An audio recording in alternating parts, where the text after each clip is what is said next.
Good morning to all of you. मैं doctor Anshuman Singh, प्रवक्ता DIET Mau. आज हम लोग प्राच्य और पाश्चात्य विवाद, मैकाले का विवरण पत्र और अधोगामी निषेधन सिद्धांत के बारे में अध्ययन करेंगे। पिछले वीडियो में हमने ब्रिटिश कालीन शिक्षा में ईसाई मिशनरियों का योगदान, चार्ल्स ग्रांट का योगदान और चार्टर एक्ट 1813 के बारे में पढ़ा था। आज के उसी से आगे बढ़ते हुए हम आज के टॉपिक में शुरुआत करते हैं प्राच्य और पाश्चात्य विवाद से। जैसा कि हमने बताया था कि जो चार्टर एक्ट 1813 में धारा 43 थी, उसमें 1 लाख रुपये व्यय का प्रावधान ब्रिटिश संसद ने भारतीयों की शिक्षा के लिए किया था। उसने कंपनी को उसने आदेश दिया था कि वो भारतीयों की शिक्षा का प्रबंध करें, जिसके लिए 1 लाख रुपये की व्यय करने की बात थी, प्रतिवर्ष 1 लाख रुपये। लेकिन उस चार्टर एक्ट 1813 की धारा 43 में उस 1 लाख रुपये को व्यय कैसे करना है, किस साहित्य पे करना है, इसमें अस्पष्टता थी। यानी कि जो शिक्षा की जो प्रकृति क्या होगी, पाठ्य वस्तु क्या होगी, माध्यम क्या होगा, कौन सा ज्ञान होगा, उसमें अस्पष्टता के कारण प्राच्य और पाश्चात्य विवाद उत्पन्न हो गया। यानी जो प्राच्य और पाश्चात्य विवाद है, उसकी जो उत्पत्ति है वो चार्टर एक्ट 1813 की धारा 43 की अस्पष्टता है। अब धारा 43 में अस्पष्टता किस चीज़ की थी? तो अस्पष्टता के 3 प्रमुख बिंदु थे। सबसे पहला साहित्य के पुनरुद्धार व विकास। उसमें साहित्य के पुनरुद्धार और विकास पर व्यय करने की बात थी। अब इसमें अस्पष्टता यह है कि कौन सा साहित्य, संस्कृत साहित्य या अरबी साहित्य या अंग्रेजी साहित्य, इस पे विवाद हो गया। इसमें अस्पष्टता थी। भारत के विद्वान नागरिक की बात की गई, तो भारत के विद्वान नागरिक कौन? संस्कृत के जानने वाले या अरबी के जानने वाले विद्वान या अंग्रेजी साहित्य को जानने वाले विद्वान, इसमें अस्पष्टता थी, कोई क्लियरिफिकेशन नहीं था। फिर ज्ञान और विज्ञान, किस ज्ञान की बात? भारतीय ज्ञान की बात, भारतीय संस्कृति और सभ्यता के ज्ञान या पाश्चात्य ज्ञान? ये 3 प्रमुख बिंदु थे जिसमें धारा 43 में स्पष्ट रूप से कुछ लिखा नहीं गया। परिणाम ये हुआ कि यहाँ पर 2 दल बन गए, एक प्राच्य शिक्षावादी दल और दूसरा पाश्चात्य शिक्षावादी दल। जो प्राच्य शिक्षावादी थे, उन्होंने जो व्याख्या है, जो इसमें साहित्य की पुनरुद्धार और विकास की बात की गई है, उनके अनुसार साहित्य का मतलब संस्कृत व अरबी साहित्य से है, यानी संस्कृत और अरबी साहित्य से है।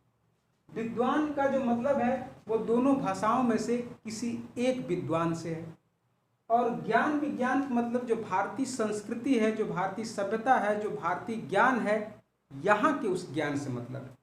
जबकि जो पाश्चात्यवादी दल थे, पाश्चात्यवादी, जिसमें ज़्यादातर ईसाई मिशनरी थे, जो पादरी थे, और साथ ही साथ जो राजा राम मोहन राय जी थे, राजा राम मोहन राय, ये भी पाश्चात्य शिक्षावादी के समर्थक थे। इन समर्थकों का, लोगों का कहना था कि जो साहित्य है, उस साहित्य का मतलब संस्कृत अरबी साहित्य के साथ साथ अंग्रेजी साहित्य से भी। दूसरी बात कि जो भारतीय विद्वान की बात है, तो इनके अनुसार अरबी और संस्कृत के जानने वाले विद्वानों के साथ साथ जो अंग्रेजी साहित्य को जानने वाले विद्वान हैं, उनसे भी है। और तीसरी बात, जो ज्ञान और विज्ञान की बात है, तो इनका मत ये था कि यहाँ ज्ञान और विज्ञान देने का मतलब जो है वो पाश्चात्य साहित्य से है, पाश्चात्य ज्ञान विज्ञान से है, और वो पाश्चात्य ज्ञान और विज्ञान की शिक्षा अंग्रेजी माध्यम से देने से है। यानी कि ये अलग अलग ढंग से जो व्याख्या है वो करने लगे, और इन दोनों लोगों के बीच में विवाद उत्पन्न हो गया। और जब विवाद उत्पन्न हो गया, तो जो 1 लाख रुपये धनराशि 1813 में स्वीकृत की गई थी, वहाँ से 1 लाख रुपये प्रतिवर्ष भारतीयों की शिक्षा पर व्यय किया जाएगा, क्योंकि यह जो 1813 का जो चार्टर एक्ट है, सबसे पहली बार भारतीयों की शिक्षा के लिए प्रावधान किया गया कि भारतीयों को शिक्षित किया जाना चाहिए, जिसको हमने बताया था कि 1813 को भारतीय शिक्षा का शिलालेख कहते हैं, क्योंकि सबसे पहली बार शिक्षा की बात की गई थी। लेकिन चूंकि इस विवाद की वजह से, इस अस्पष्टता की वजह से जो 1 लाख रुपए की धनराशि थी वह व्यय नहीं हो पाई, और जब व्यय नहीं हो पाई तो क्या हुआ कि 1823 में तत्कालीन गवर्नर जनरल ने जन शिक्षा समिति का गठन किया। उस जन शिक्षा समिति में कुल 10 सदस्य थे, जिसमें विल्सन को मंत्री बनाया गया।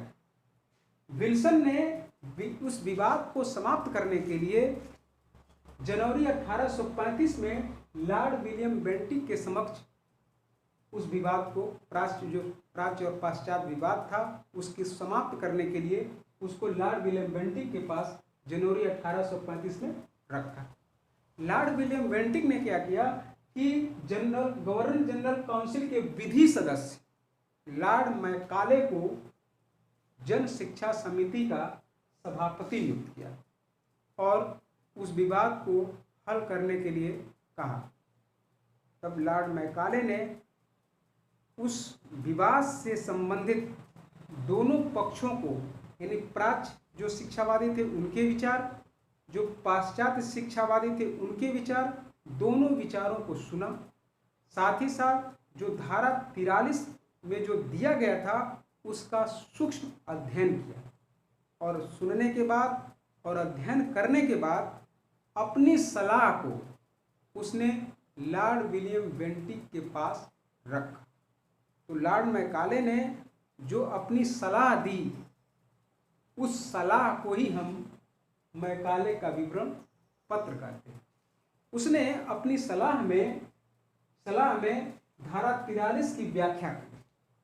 धारा 43 की व्याख्या में उसने कहा कि जो 1 लाख रुपए व्यय करने की बात है उसके लिए गवर्नर जनरल पूर्णतः स्वतंत्र है।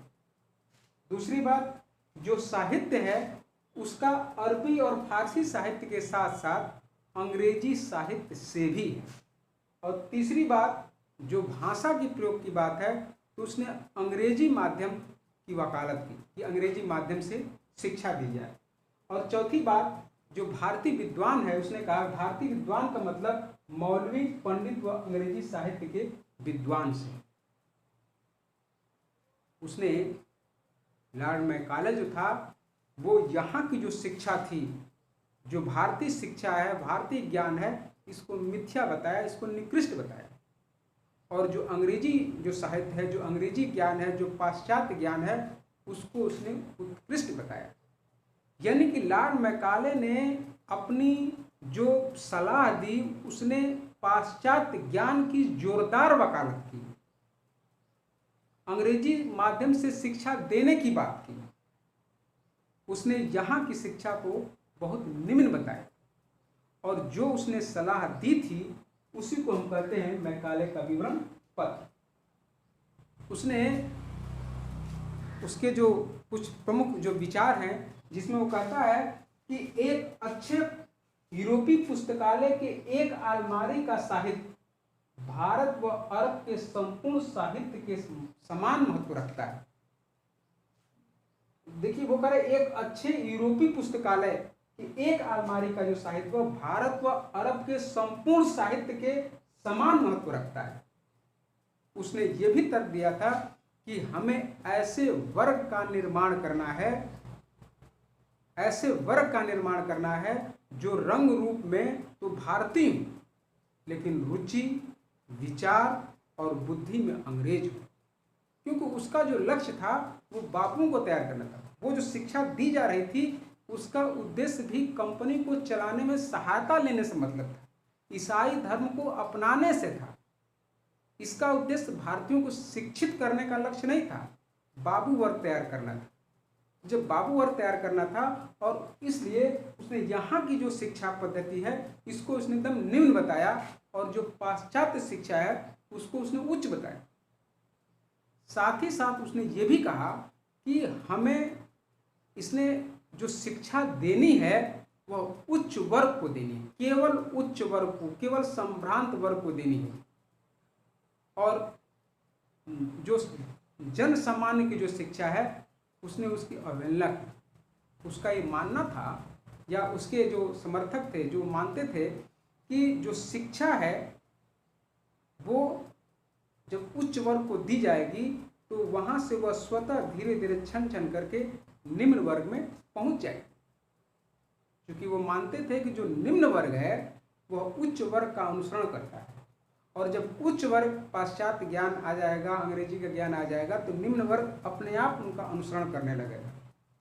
तो ये जो शिक्षा के प्रसार करने की जो इसको नीति थी कि जो शिक्षा उच्च वर्ग से निम्न वर्ग की ओर जाए, इसी को हम कहते हैं अधोगामी निस्यंदन सिद्धांत। अधोगामी निस्यंदन, निस्यंदन का मतलब ये होता है छन छन कर देना, जिस छनाई सिद्धांत भी कहते हैं, ऊपर से छन छन के नीचे की ओर जाना। यानी जो शिक्षा है वह उच्च वर्ग से निम्न वर्ग की ओर जाने से, उच्च वर्ग से निम्न वर्ग की ओर जाने से। तो जो इन्होंने शिक्षा की बात की थी वह केवल उच्च वर्ग के लोगों की शिक्षा की बात की, निम्न वर्ग के शिक्षा की बात नहीं की। ये लोग कुछ थोड़े से लोगों को शिक्षित करना चाहते थे। इन लोगों का मानना था कि जो हम थोड़े से लोगों को, जो संभ्रांत लोग हैं, जो उच्च वर्ग हैं, यदि हम इनको शिक्षित कर देंगे तो निम्न वर्ग यहाँ से शिक्षा छन छन के निम्न वर्ग तक पहुँच जाएगी, या निम्न वर्ग इनका अनुसरण कर लेगा। यानी उच्च वर्ग को ही, जन सामान्य को शिक्षित करने का इन्होंने अपना विचार रखा, जिसको हम कहते हैं अधोगामी निस्यंदन सिद्धांत। और इस जो लॉर्ड मैकाले का जो एक विचार था, इस विचार को 7 मार्च 1835 को लॉर्ड विलियम बेंटिक ने स्वीकृति दे दी, लेकिन जो प्राच्य और पाश्चात्य विवाद था वो हल नहीं हुआ। ठीक है, तो आज की वीडियो में इतना ही। ये जो विवाद है वो कब हल हुआ, या आगे जो ऑकलैंड का जो सिद्धांत, ऑकलैंड की जो शिक्षा नीति है उसके बारे में आगे हम पढ़ेंगे। धन्यवाद।